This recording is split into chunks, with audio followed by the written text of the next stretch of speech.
Dan menurut gue itu fatal banget. Iya. Untung gue nggak dipecat. Tapi waktu itu mereka bilang lu nggak boleh kayak gini karena buat punishment kita block lu dari fast track. Saya selalu pikir kalau apply CV itu kan kayak lotre. I mean berapa banyak anak UI ITB di situ yang cum laude gitu. I mean I'm not gonna win. Dan ekspektasi dari kantor ketika udah gaji lu triple digit, udah bukan ekspektasi kayak ya of course gak kayak gaji 2 digit, tapi udah nggak ada jam kerja. Jangan ke job fair, jangan itu sebagai dasarnya aja menurut saya kurang efektif. Kalau kita ke job fair, harapannya apa? Kita gak mungkin di interview on the spot kan. Apalagi kalau cuma ada 1000 loker terus ada 10.000, 20.000 orang yang datang apply, paling cuma datang taruh CV pulang kan. Banyak orang yang mistake dan jujur saya juga mistake dulu. Oke.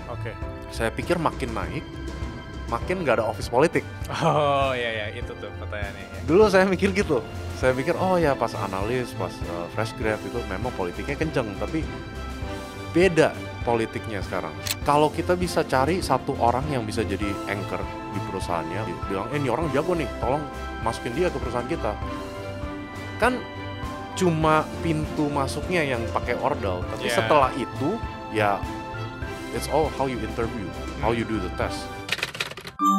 Halo semuanya, kembali lagi di podcast Suara Berkelas.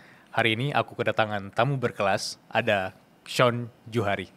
Thank you, Bilal. Corporate Superstars. Wah, amin. Bagi teman-teman yang nonton ini, aku sarankan untuk nonton sampai selesai, terutama bagi kamu yang mau menaiki tangga karir corporate dan mau level up pendapatan kamu dari kerja corporate. Aku penasaran sih, Sean, karena masih banyak orang yang mikir bahwa untuk kerja di corporate ladder itu susah untuk bisa dapetin 3 digit sebulan. Mungkin tidak terkesan realistis bagi kami yang datang dari lulusan kampus biasa. Apakah itu realistis kalau menurut Sean? Menurut saya dapat gaji triple digit memang tidak buat semua orang. Of course ada di corporate itu ada piramid kan. Makin tinggi ya makin menciut gitu poolnya. Tapi bagi orang-orang yang bisa mencapainya, itu sangat memungkinkan untuk gaji triple digit di umur mid-30s gitu. Di umur mid-30s, ya mungkin kalau di mid-20s, early 30s, a bit of a stretch. Tapi kalau udah bisa dapat fondasi yang benar, mereka kerjanya tepat, kerjanya smart, di umur mid-30s itu sangat memungkinkan untuk dapat gaji triple digit. Tapi kita harus mulai dari 20-an awal, which is kita harus kerja di corporate itu 10 tahunan. I think kalau untuk yang realistically speaking dalam 10 tahun memang bisa dapat gaji triple digit. Kalau untuk 5 tahun seperti saya atau beberapa teman saya memang itu butuhkan special case dan mungkin special cara untuk mendapatkan gaji segitu. Mungkin teman-teman yang di sini ada yang belum kenal atau belum aware dengan Sean Johari ya. Pernah di tahap seperti apa sampai di proses sekarang itu mungkin di level pendapatan seberapa sampai sekarang udah hasilin 3 digit sebulan. Aku penasaran. Jadi mungkin journey saya lebih mulai dari 2015. Oke. 2015 pertama kali saya bekerja corporate, saya masuk di Gojek waktu itu di intern. Waktu itu pertama kali itu unpaid. Unpaid, of course. Belum lulus kuliah waktu itu unpaid. Tapi setelah 1 bulan, tiba-tiba saya dikasih gaji 5 juta. Katanya, you are delivering more value than apa yang kita expect. Jadi kita sepantasnya kasih kamu 5 juta. Setelah itu, saya balik lagi ke kuliah. Saya merasa, oh emang penting banget sekolah gitu. Sekolah penting kalau saya mau mentempuh jalur corporate. Mungkin kalau waktu itu saya jadi pebisnis atau jadi entrepreneur memang tidak penting gitu. Gak sepenting itu kuliah. Tapi karena waktu itu saya bilang saya mau kejar corporate, saya mau carve my own path, ya berarti saya harus lulus dengan ijazah. Balik ke Berkeley, lulusin kuliah, balik ke Singapura waktu itu, kerja di Garena Shopee. Gajinya juga ya standar Singapura, sekitar 4.000 Sing dollar, 40 juta. Balik lagi, gak tahan waktu itu di Singapura. Gak betah. Pastilah rata gitu ya. Gak betah di Singapura mungkin karena saya juga gak cocok dengan culture Singapurnya sendiri ya. Not just bukan cuma di kantornya tapi di lingkungannya juga kurang cocok menurut saya. Orang Singapura agak confrontational. Mau di food court, mau di lapangan basket, mau sama taxi driver itu sering ribut. Jadi saya berasa ya udahlah saya balik Indonesia aja.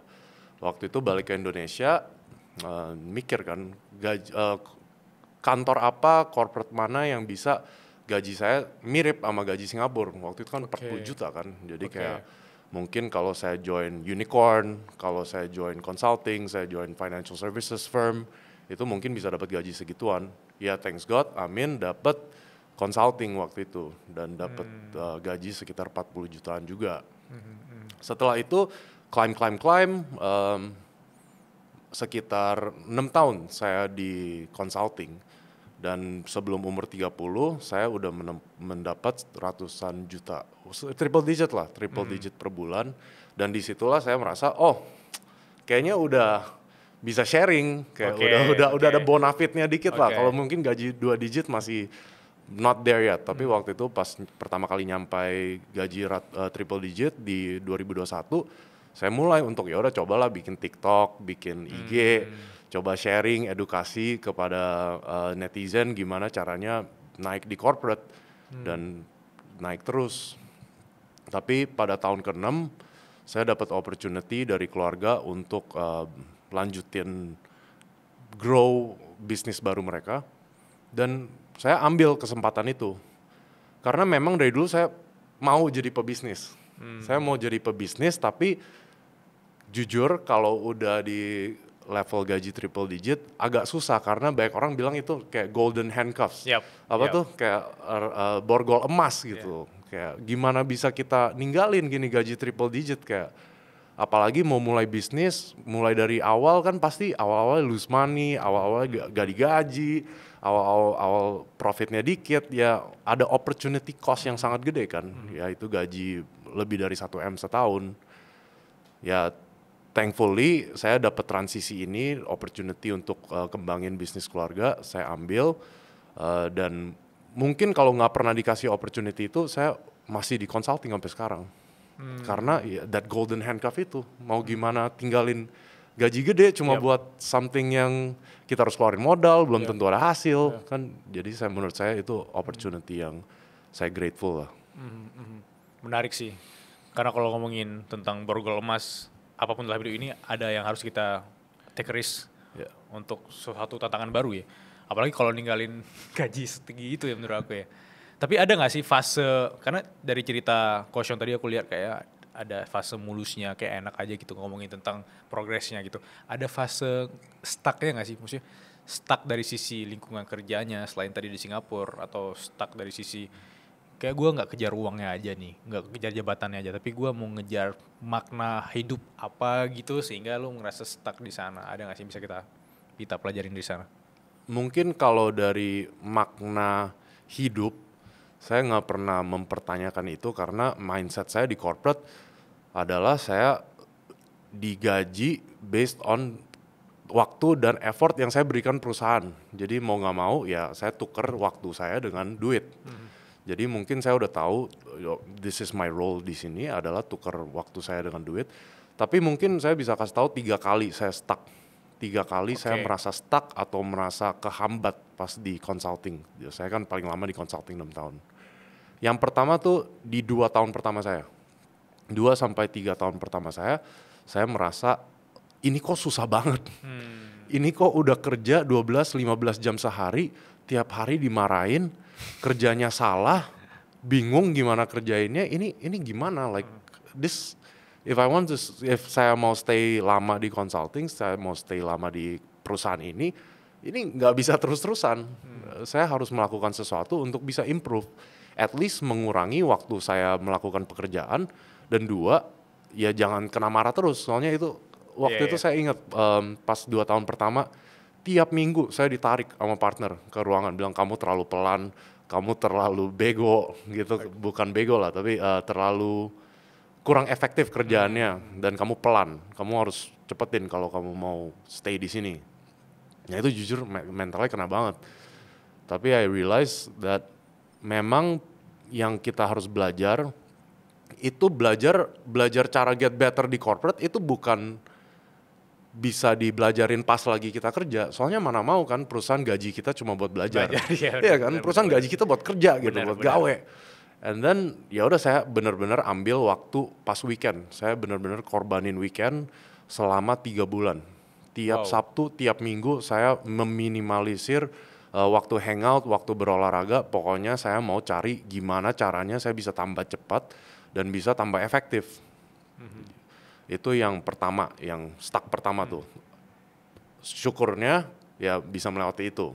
Melewati itu naik jabatan. The second kehambat was ketika saya kena office politik. Jadi ada manajer baru waktu itu datang. Dia ditempatkan, dia dari McKinsey waktu itu. Dia di McKinsey, dia masuk ke IT Kearney, dia di atas saya. Dan kebetulan itu project promotion saya. Jadi itu mid-year review yang waktu evaluasi saya dipromot atau enggak. Dan awal-awalnya tuh ya saya oke lah, this guy perlu proof that dia capable kan. Jadi pertama dia kasih banyak kerjaan. Ya udah kita kerjain kayak misalkan 10 hal. Kerjain 10 hal, lu yang harus kerjain 10 hal. Dan dari 10 hal mungkin yang dipakai cuma 3. Yang 7 lainnya tuh jadi ya backup aja kayak nice to have. Awalnya saya ya oke lah, fine. You want to prove yourself, ya gue bantu lu lah. Lama-kelamaan gue jadi stres. Soalnya kan workload gue yang seharusnya tadi mungkin kerjaan 3 atau 5 hal, sekarang kan jadi 10. Mana abis itu nggak dipakai kerjaannya. Kan jadi tambah bete kan, kayak what the hell gue kerja buat apa. Lama-kelamaan gue mulai rada memberontak. Gue rada kayak argue banyak, gue mulai kayak debat banyak sama dia. Sampai gue ingat satu hari kita lagi di meeting room, lagi discuss, gue debat panjang lebar, gue pokoknya very argumentative, sampai akhirnya dia teriak, Sean, gue yang boss atau lu yang boss sih? Terus gue kayak, oh ya udahlah terserah lu lah, whatever. Tapi gue juga tetap nggak mau kerjain 10 hal yang gak jelas itu dong. Akhirnya gue escalate ke bosnya dia, bosnya dia waktu itu tanya, Sean kenapa lu belakangan ini look stressful? Gue bilang ya soalnya gue kerjain yang tadi gue kerjain 3-5 hal, gue sekarang harus kerjain 10 hal dan 5 atau 7-nya gak dipakai. Gue jadi kesel. Akhirnya dia ngomong ke yang manajer dari ex McKinsey itu, ya oke lah. Dia bilang ya tone down dikit. Oke, everything's fine, everything's good.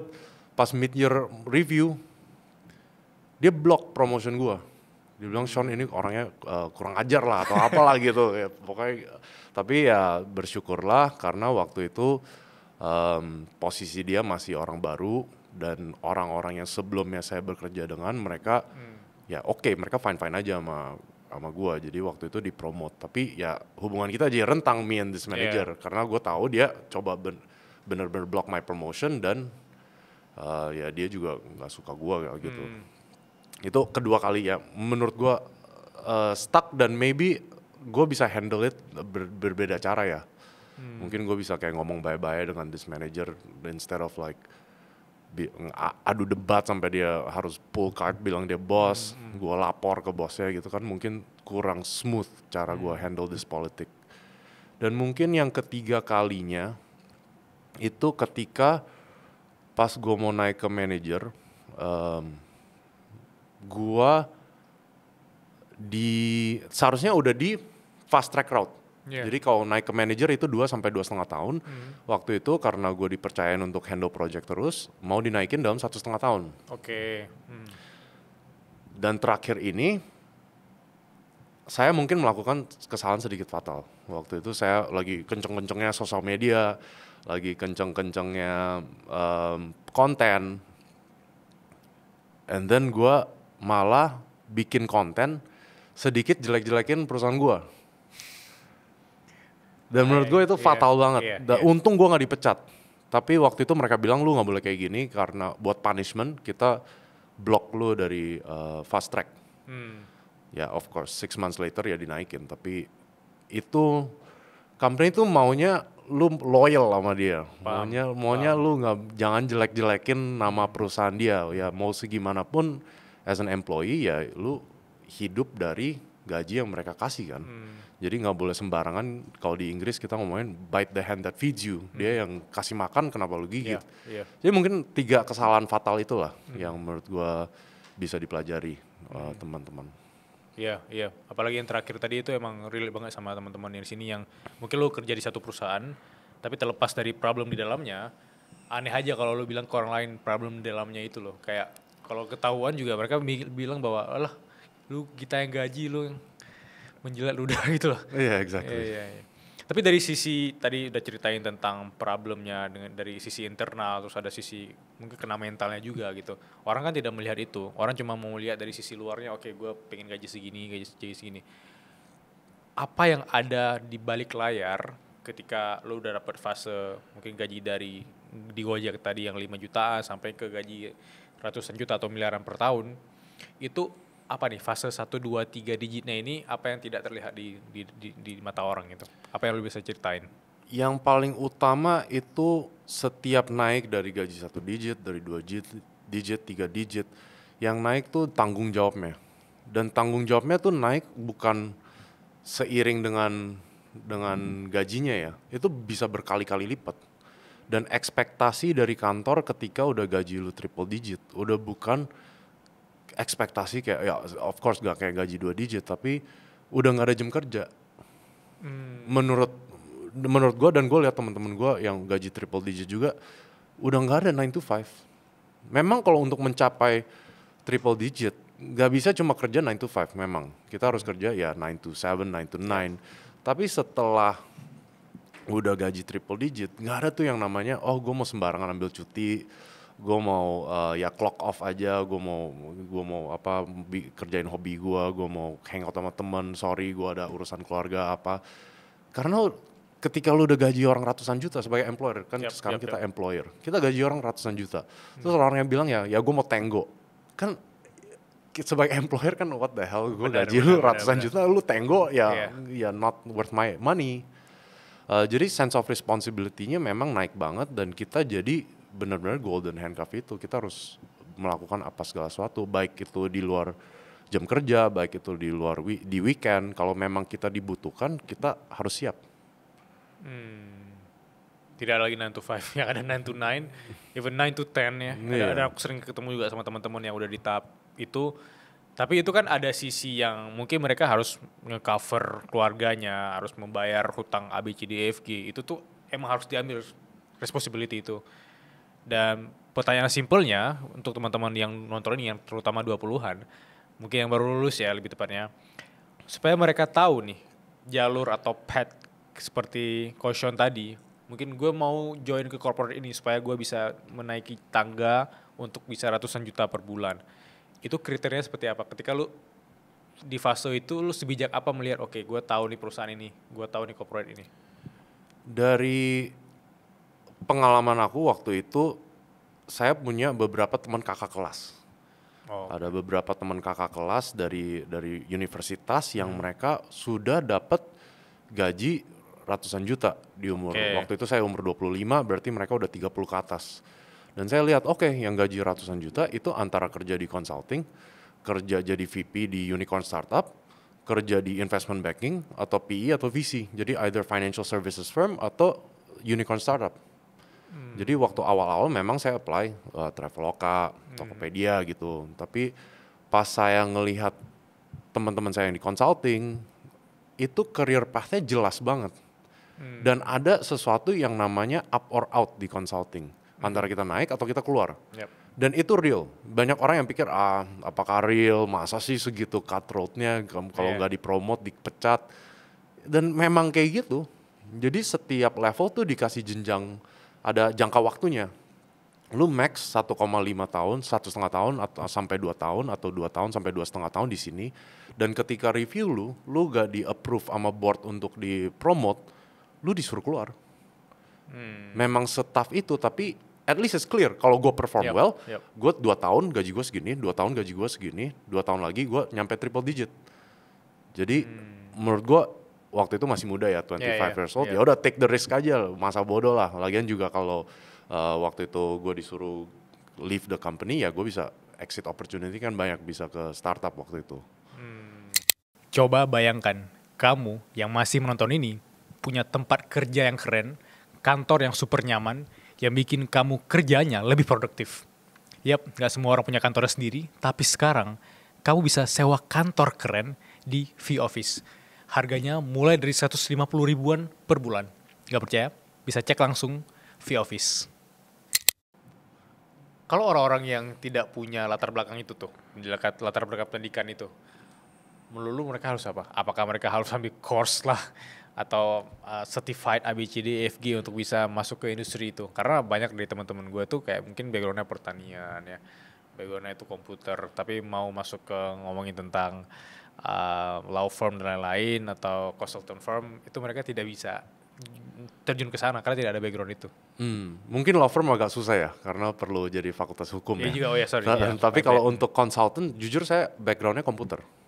Oke. Saya backgroundnya teknik listrik dan computer science. Tapi waktu itu sempat masuk jadi business consultant. Menurut saya waktu itu memang kalau langsung apply CV, saya langsung ada disadvantage. IPK saya kurang bagus. Mungkin dari segi jurusannya bukan jurusan bisnis. Jadi saya udah ada disadvantage. Kalau saya apply CV, susah dilirik lah, nggak mungkin dipanggil interview karena banyak orang lain yang IPK-nya cum laude, yang jurusan bisnis atau jurusan ekonomi yang pasti dia panggil lebih duluan daripada saya. Jadi dari dulu dan apa yang saya ngajarin di akademi saya, Shonju Academy, saya selalu menekankan bahwa kita harus ikutin yang namanya networking process.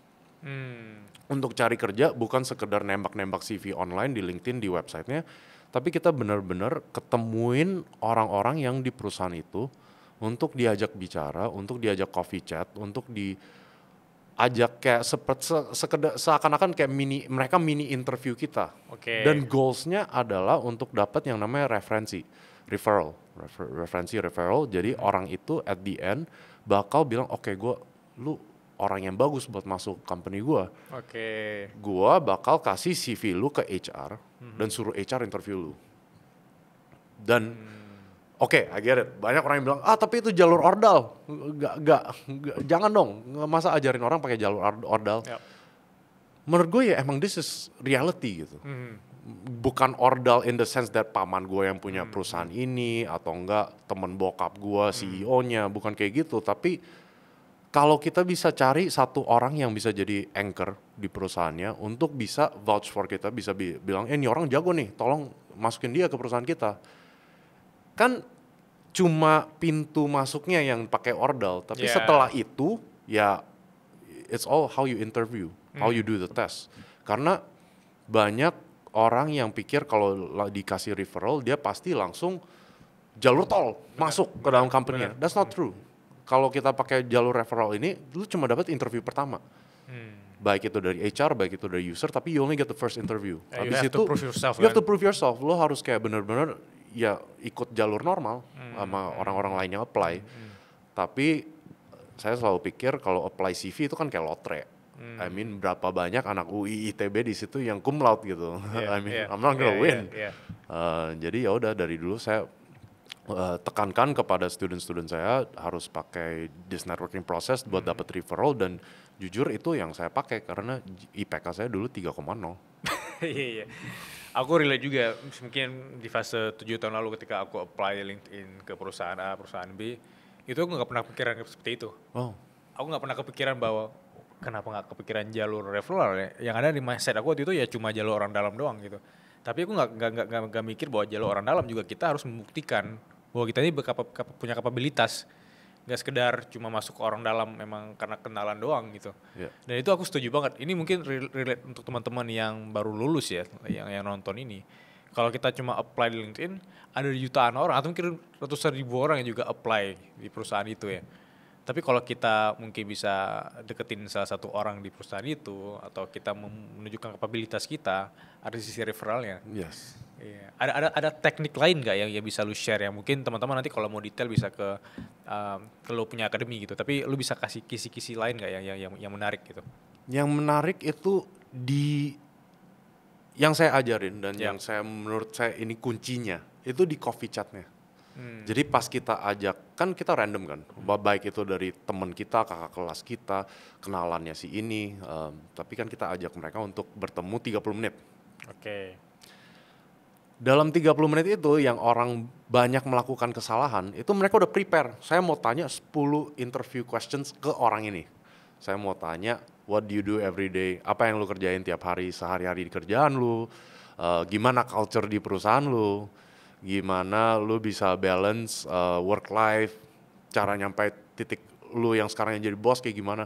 Tapi ini kan generic question yang semua orang bakal tanya kalau dia ketemu dengan si orang ini kan. Benar.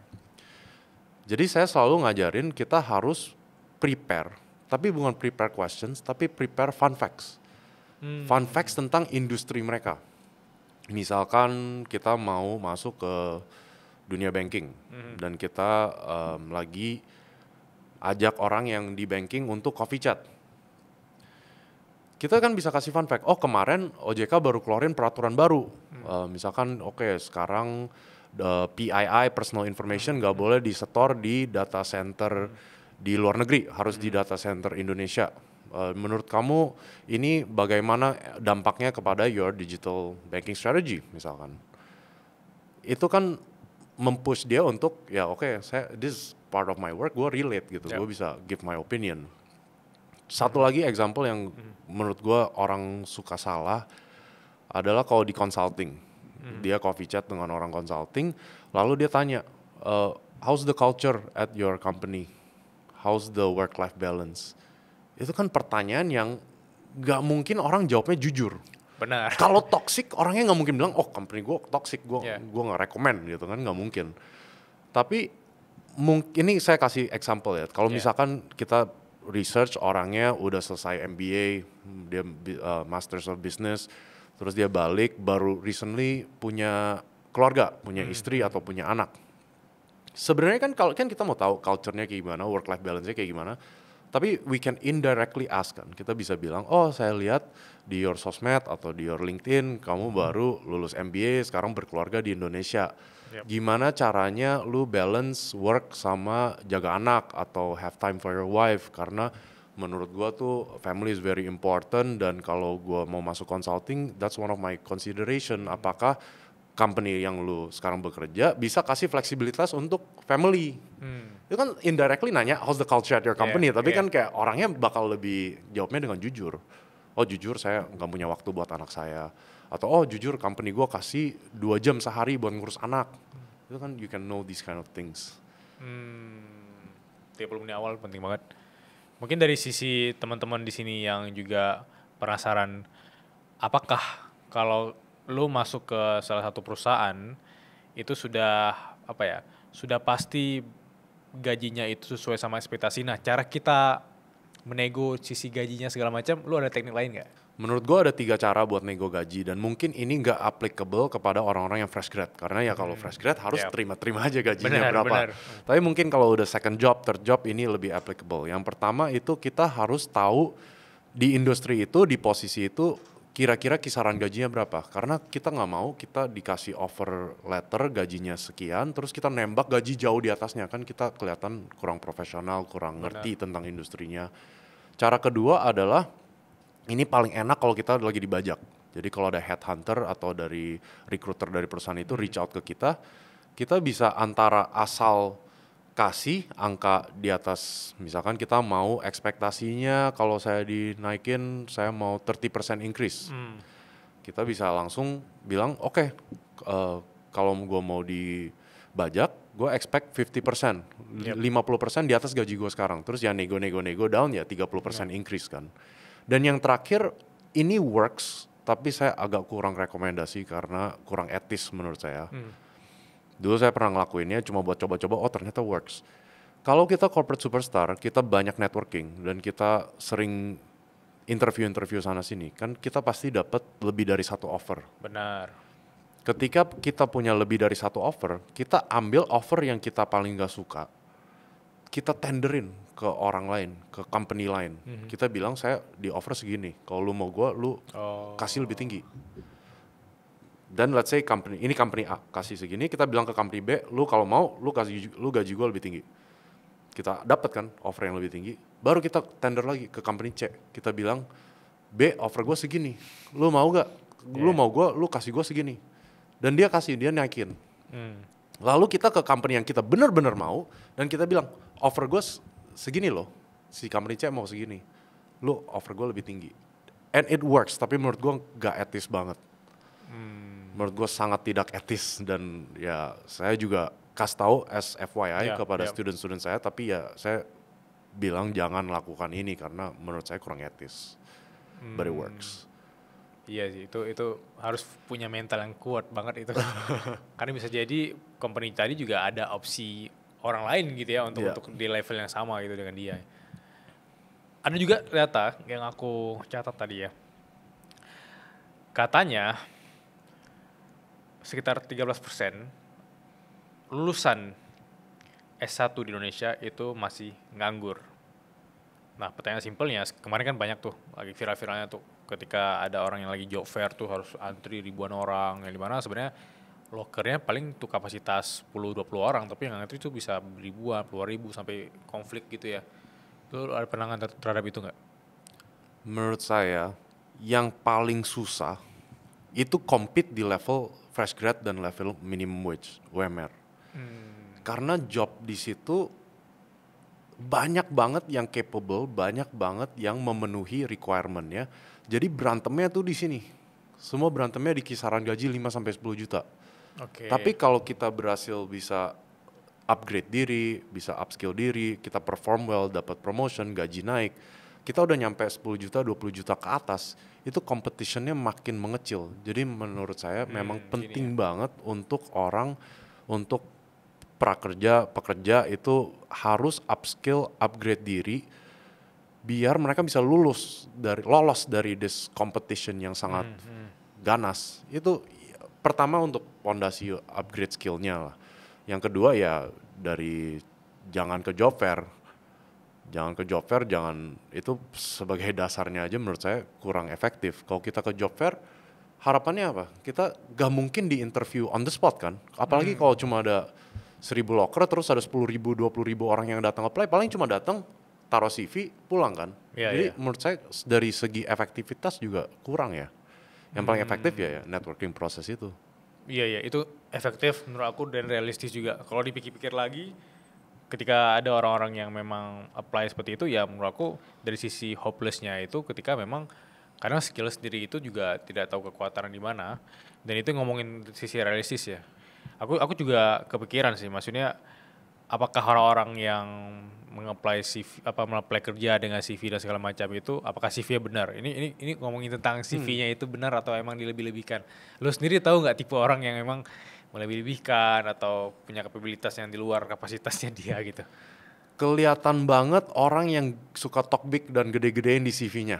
Kelihatan banget. Oh gitu. Dan sebenarnya ada kasus studi, salah satu mentee gue di Shonju Academy pas awal masuk, yes dia kerja di BCA, dia memang doing well lah in his job. Tapi apa yang dia tulis di CV itu gak mungkin dia sendiri yang kerjain, dan dia ngomongnya as if dianya sendiri yang kerjainnya dan gara-gara dia dapat deal ini, dapat itu, dan dia gede-gedein omongannya, dan orang yang di atas kita pasti bisa ngelihat kayak ini orang bullshit. Ini orang lagi ada sesuatu yang dia harus buktikan gitu, bukan real dia. Dan menurut lu harus apa? Kita harus apa? Apakah kita harus humble mungkin atau kita terlihat apa adanya di CV kita gitu? Menurut saya kalau di CV yang paling benar adalah untuk memberitahu fakta aja. Jadi bukan kita bilang saya langsung spearheaded this whole multi-million dollar deal apa-apa.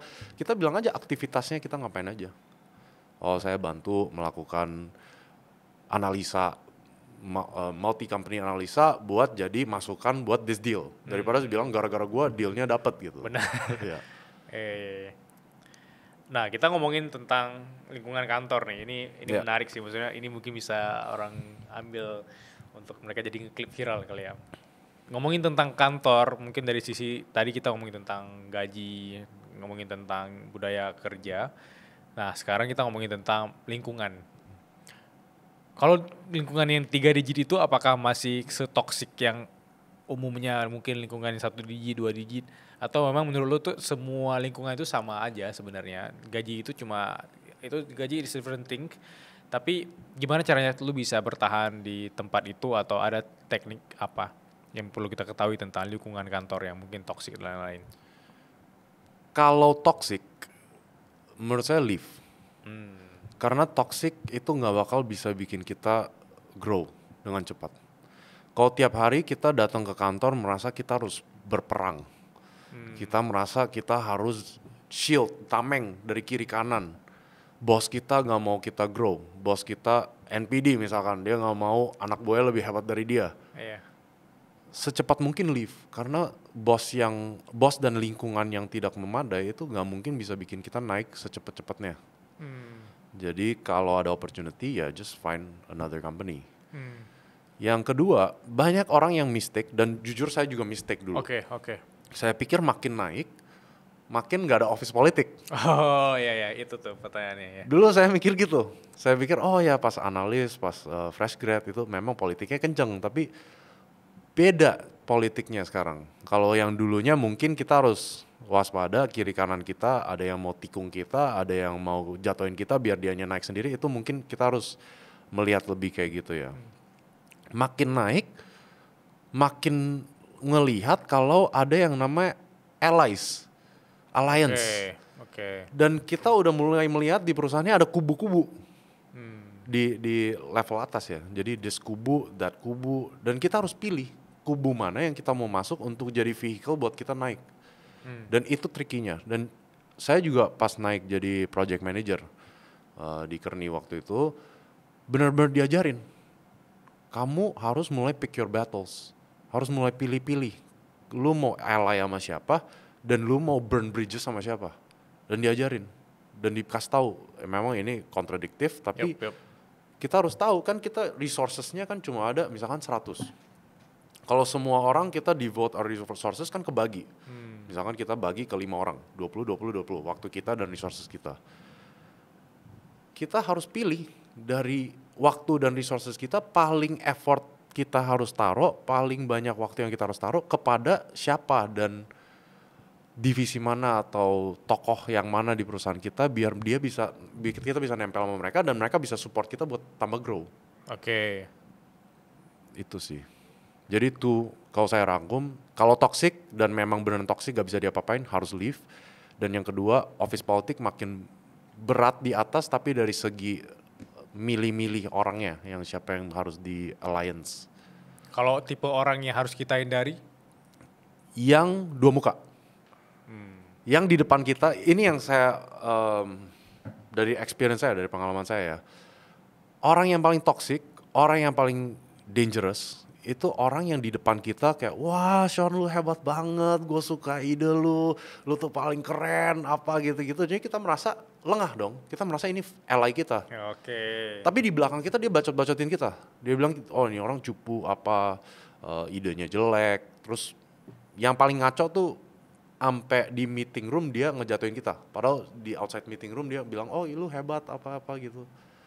Ini yang paling dangerous. Lu pernah ngerasain itu? Gue pernah ngerasain itu. Oke. Sebelum, pas awal-awal banget, pas gue kerja di Garena Shopee di Singapura.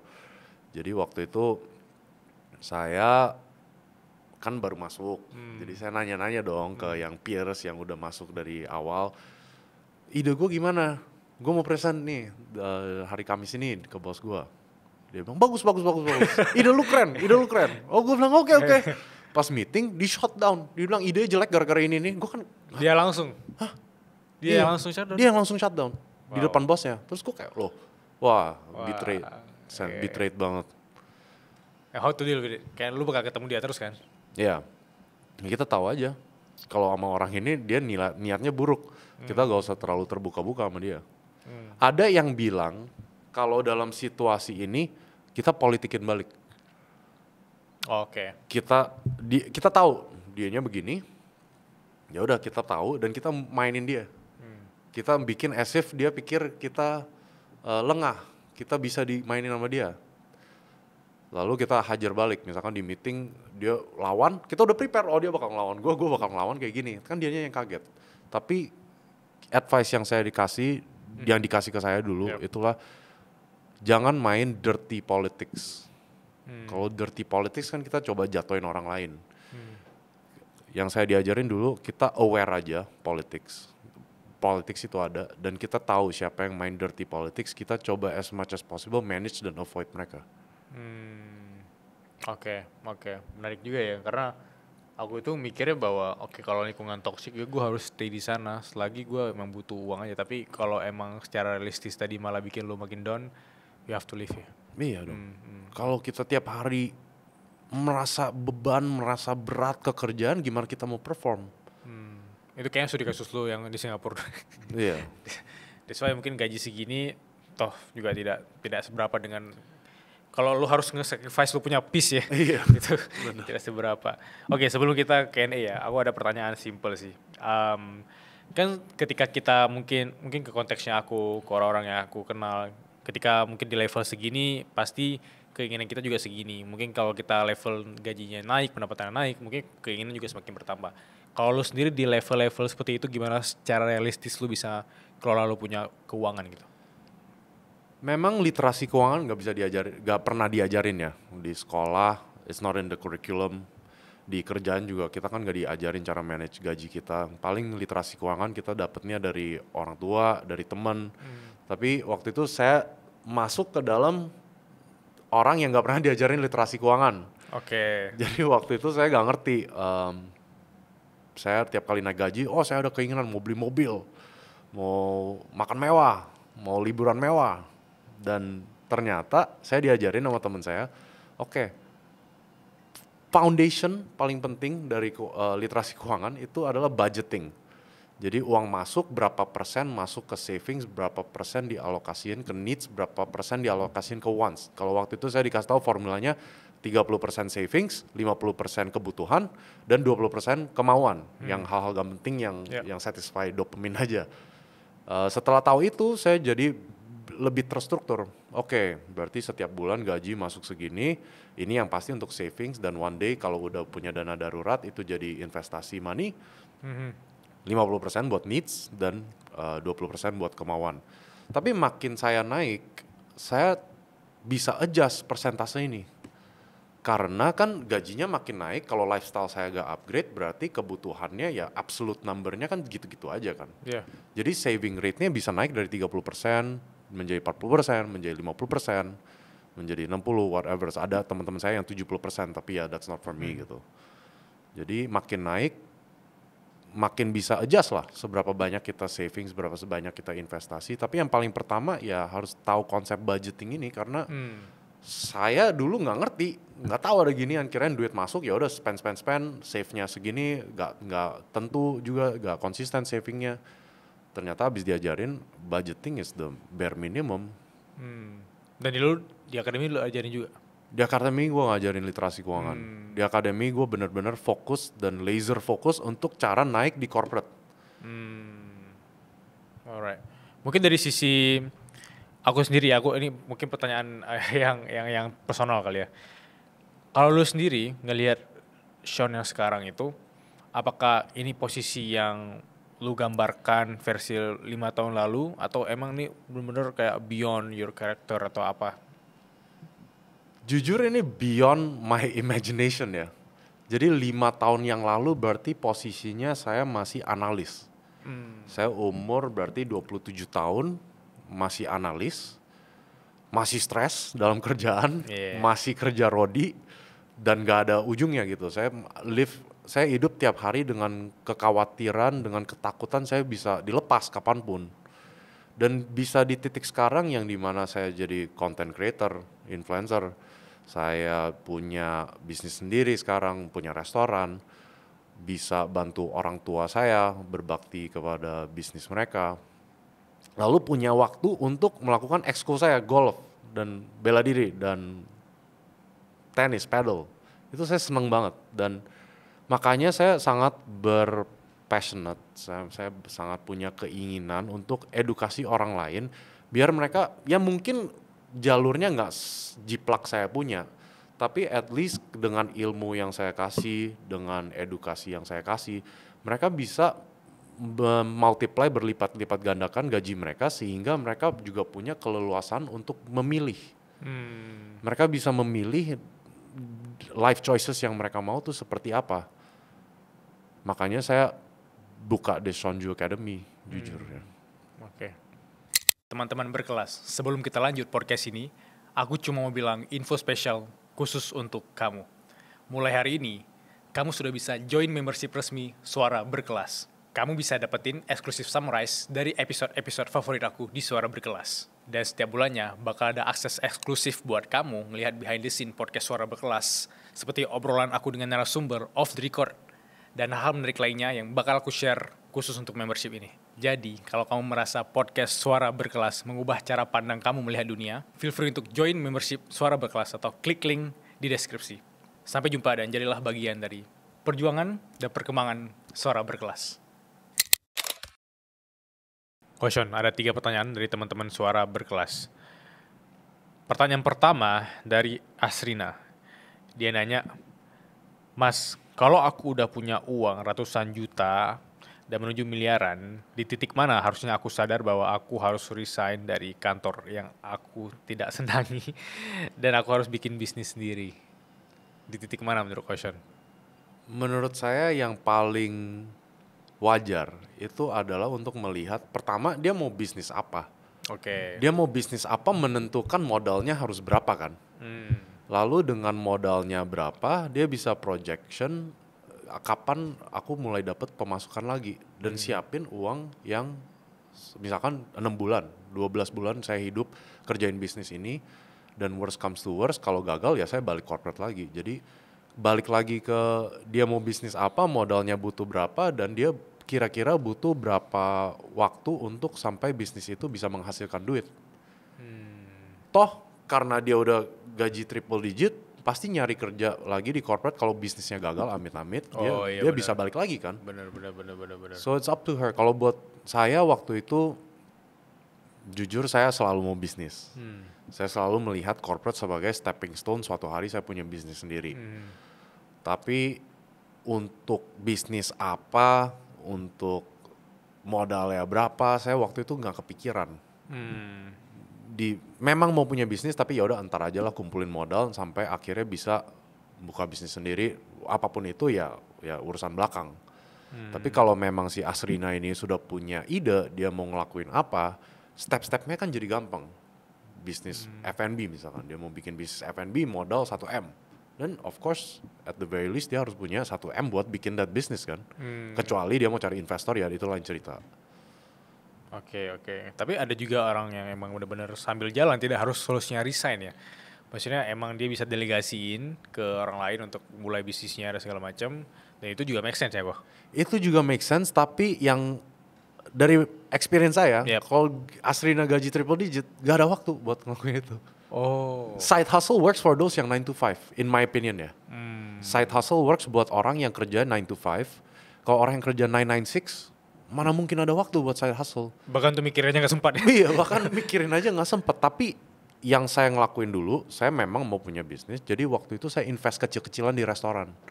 Bisnis temen. Jadi dengan side money saya invest ya berapa 5% di restoran ini, invest 5% di bisnis ini. Dan dari situ ya pelan-pelan jadi punya bisnis kan.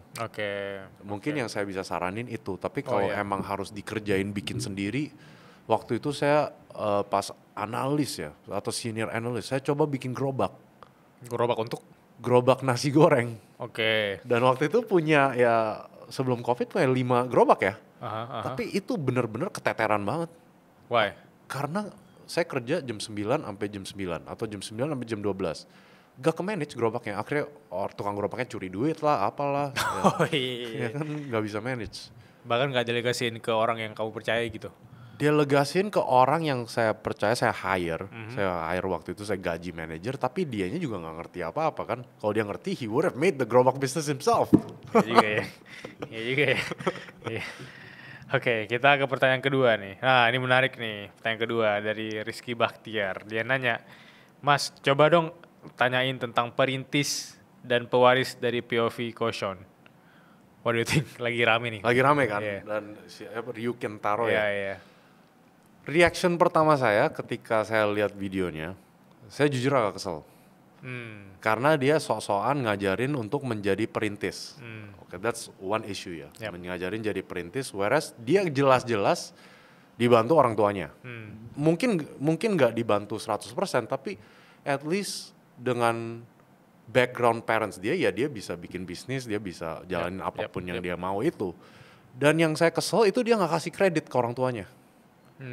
Dia nggak bilang, oh ya orang tua saya bantu saya, orang tua dia as if kayak, oh gue dari nol nih, gue perintis banget, gue dari nol, lu harus lihat gue mulai dari nol, gue dari scratch, gue bisa jadi yang sekarang. Tapi kan kayak saya misalkan memang saya carve my own path masuk corporate, tapi saya selalu bilang saya nggak mungkin bisa ngelakuin ini tanpa orang tua saya. Kalau orang tua saya nggak kirim saya ke luar negeri, mana mungkin bisa dapat kerjaan kayak gini. Mungkin bisa, tapi the path will be much harder. Jadi yang pertama ya secara apresiatif ke orang tua yang bikin kita ya bisa jadi kayak sekarang. Yang kedua dia contradict himself kan. Dia bilang kayak, oh jadi perintis itu paling bener kita harus ngelakuin biar kita bisa bikin jalan buat orang lain atau anak-anak kita jalanin juga. Isn't that what he's doing gitu, kayak dia ikut jalan orang tuanya terus dia lewat jalurnya, tapi dia bilang oh ya saya harus begini ya pokoknya ya tapi kasihan juga sih dia baru umur 12 kan atau 10 tahun ya dia tahu apa juga. Lucu tapi sih. Ya maksudnya kalau dari POV lu sendiri ngelihat perintis dan pewaris, sekarang gimana cara lu bedain bener-bener pure pewaris atau perintis? Karena kalau lu sendiri kan walaupun lu corporate leader tapi lu ngerasa bahwa kalau orang tua gua nggak kirim gua ke luar negeri, mungkin belum tentu dapat corporate yang bisa dapat pendapatan segitu ya. Dan itu menurut gue sangat realistis. Dan lu terbuka entah gitu. Tapi kalau fenomena sekarang orang udah memisahkan diri, gue perintis nih, gue pewaris gitu. Gimana? Jujur balik lagi kalau ada orang bilang, soalnya saya pernah ketemu circle yang mereka bener-bener gak mandang pewaris. Mereka bilang, lu mah dapat warisan doang. Gitu. Dan mereka benar-benar separate. Kalau kita semua mulai dari nol, kita nggak dapat benefit apa-apa, ya kita dalam kubu sendiri dan mereka sok-sokin diri sendiri juga. Whereas the pewaris ya mereka ngelihatnya kayak oh ya gue ngangkat kaki juga udah selu gitu, ngapain gue gitu. At the end of the day kan balik lagi kepada orangnya baik, orangnya respect, orangnya arogan atau sombong atau suka menjatuhin orang lain. Menurut saya ya doesn't matter lu perintis pewaris, kalau at the end of the day you're not a good person, you're not a good person. If at the end of the day lu sok dan lu suka ngejatuhin orang, ya gue gak mau hangout sama lu. Sesimpel itu sih buat saya ya. Itu sebenarnya dari sisi label sih. Maksudnya terlepas lu perintis atau pewaris, ketika lu ada proximity untuk misalnya akses kemana kan juga itu menurut gue privilege juga ya, sama-sama ada privilege-nya. Tergantung cuma startnya aja beda gitu ya. Oke, ini menarik nih pertanyaan ketiga nih. Pertanyaan ketiga dari Aswana. Aswana ini nanya bahwa, Kak, kenapa ya banyak orang yang udah ratusan juta dan miliaran tapi masih percaya diri aja tuh buka kelas? Poinnya apa? Kalau Bilal kan juga bikin kelas kan. Kalau gue mau denger dari Bilal gimana? POV gue nih, POV ketika gue bikin kelas kreatif itu tujuannya untuk kita tuh punya studi kasus, kita ngonten juga, kita bikin studi kasusnya dan kita mau nge-share orang-orang di luar sana. Which is ketika kita bangun studi kasus, ketika kita bangun itu kan pasti kayak jatuh bangun, berat banget gitu. Menurut gue tuh adalah ilmu dari praktisi kita, ilmu pengalaman kita yang mau kita kasih ke orang-orang juga. Which is kalau free, ya kita harus lihat kayak effort kita gimana selama 5 tahun terakhir. Menurut gue itu sangat-sangat worth it sih kalau teman-teman.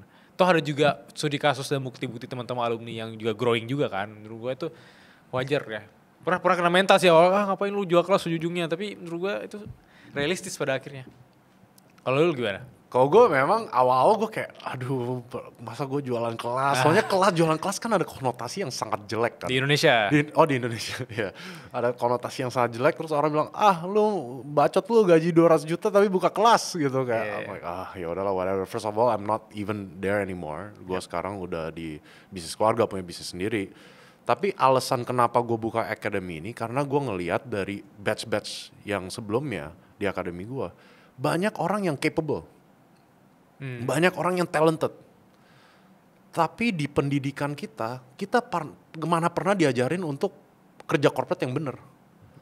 Gak pernah diajarin. Dan kelas-kelas di luar sana kan banyak yang bikin kelas bisnis, bikin kelas investasi. Tapi gak ada yang ngajarin kita, for lack of a better word, jadi pegawai terbaik di perusahaan itu. Dan saya beruntung karena ada yang pernah ngajarin saya ilmu-ilmu how to be a corporate superstar. Ya apakah abis itu saya menggantinya untuk jadi my own rules? Yes.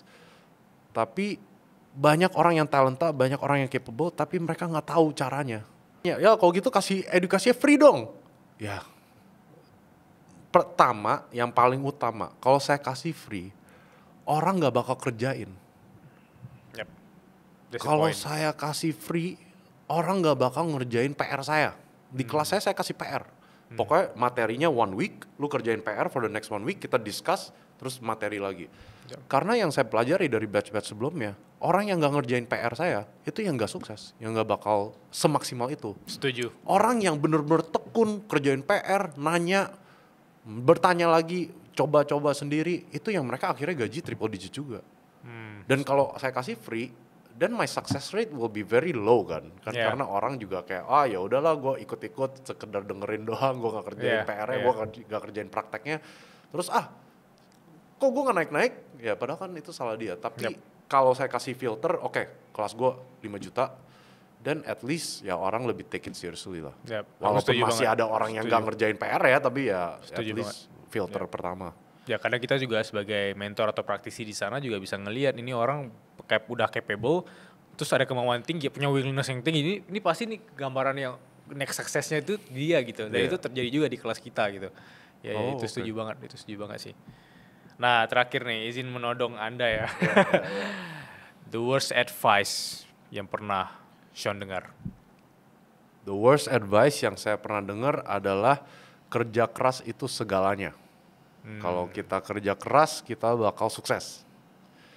Dan menurut saya itu salah total. Karena kita harus not only kerja keras, tapi kita harus kerja pintar, kerja smart juga. Kita harus paling memaksimalkan output kita kan. Harus jadi orang paling efektif dan paling efisien mungkin, biar kita inputnya 20, bisa dapat output 100, 500.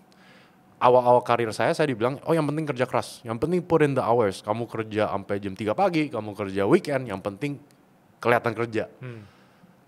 Tapi makin naik orang gak peduli, lu put in how much effort, mereka gak peduli. Mereka pedulinya seberapa besar value yang lu bisa kasih mereka. Lu mau kerja 24 jam, tapi value-nya minim, versus orang yang kerja cuma 2 jam, tapi value-nya gede. Ya at the end of the day, orang lebih percaya orang yang kerja 2 jam, tapi value gede. Makanya menurut saya harus diajarin juga sih how to work smart di corporate. Dan orang juga bisa belajar sama lu. Iya. Alright, thank you banget. Thank you. Senang banget ngomong kali ini. Sampai jumpa semuanya. Sehat terus.